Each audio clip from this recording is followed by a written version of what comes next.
Hey guys, for my volunteer project, I chose to use my time volunteering in the fire department. And basically, the time spent on the fire department involves one of two things. We're either in training on a weekly basis where we just go out and we refresh our memory about how to pump trucks, like pump water off trucks, or we do training for certain scenarios or certain situations.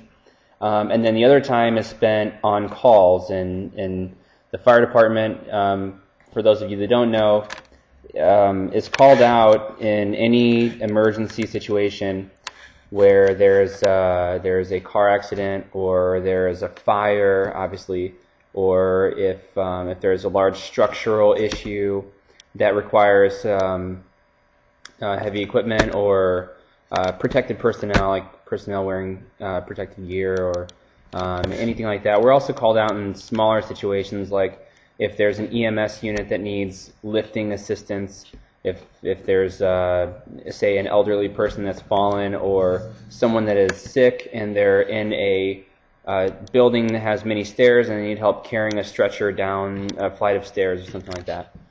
In general,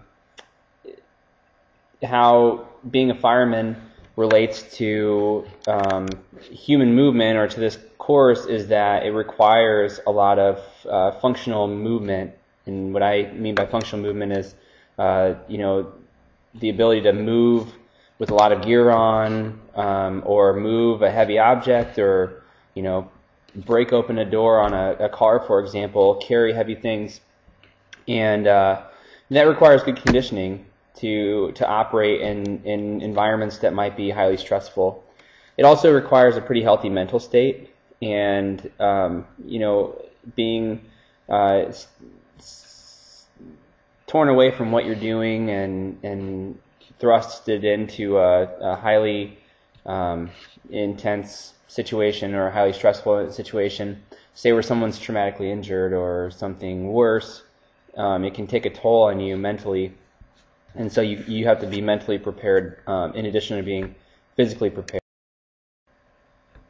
Here are a few pictures of things that I was able to get pictures of involved in my volunteer activity. Generally they're emergency situations, and unless you're a bystander on the highway and you can drive by and gawk, and as you see in that right-handed picture, it was a semi that caught fire on the interstate. We got there about 20 minutes after the fire started, and the engine that I was on was actually the first on the fire.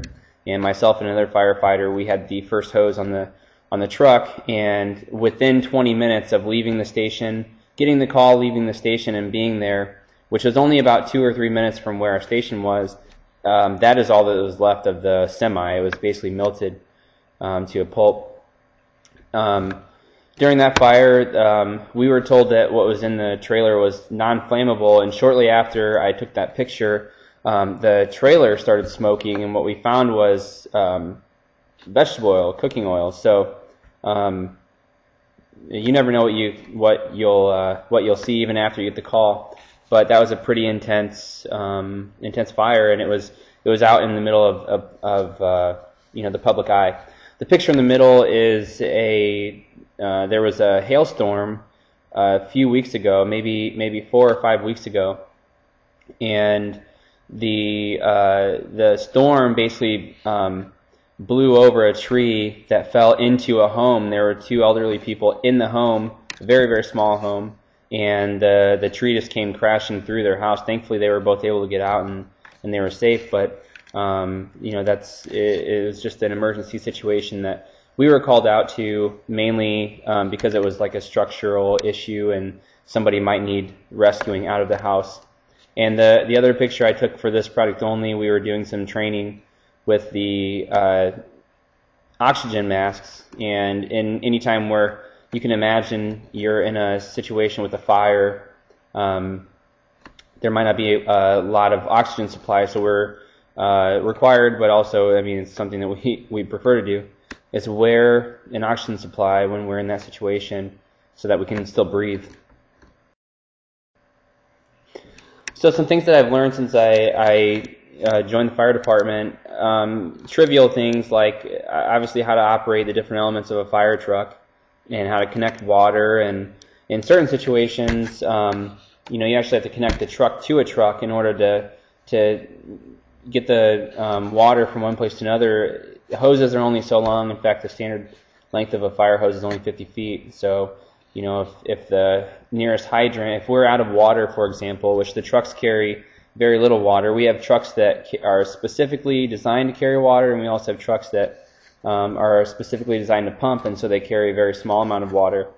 If we're out of water and we still have to put out a fire, then there are times when we have to connect to a hydrant, and sometimes the hydrant is 200 or 300 feet away from where we're at. So I've learned all the different dynamics of routing water. I'll phrase it that way.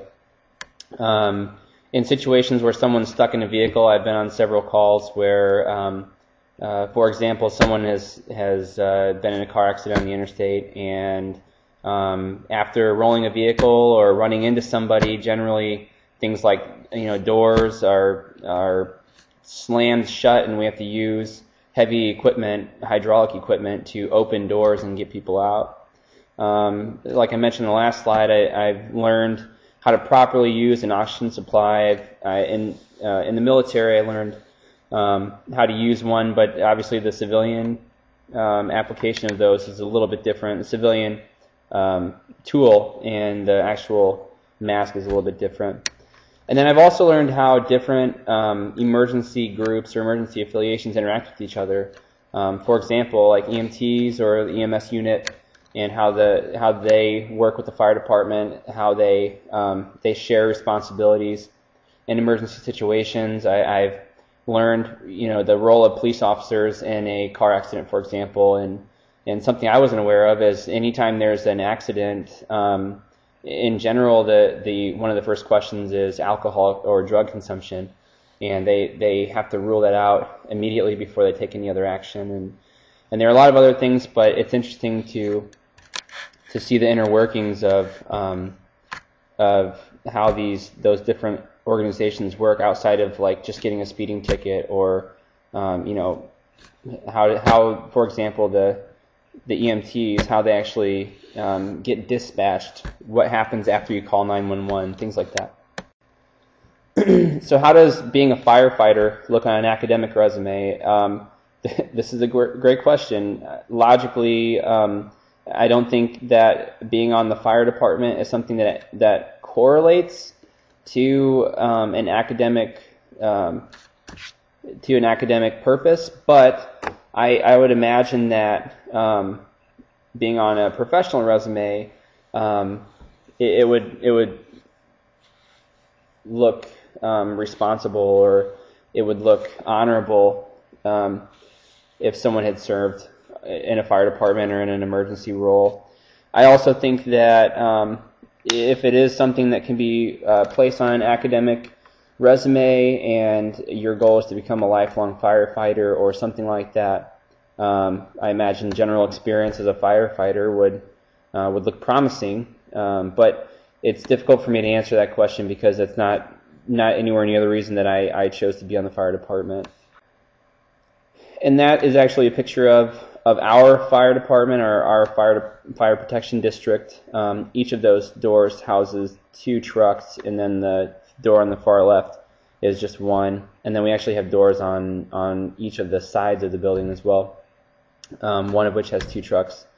That's the end of my presentation. Again, I volunteered as a firefighter. That was my volunteer project, and I appreciate your time in viewing my PowerPoint. Thanks.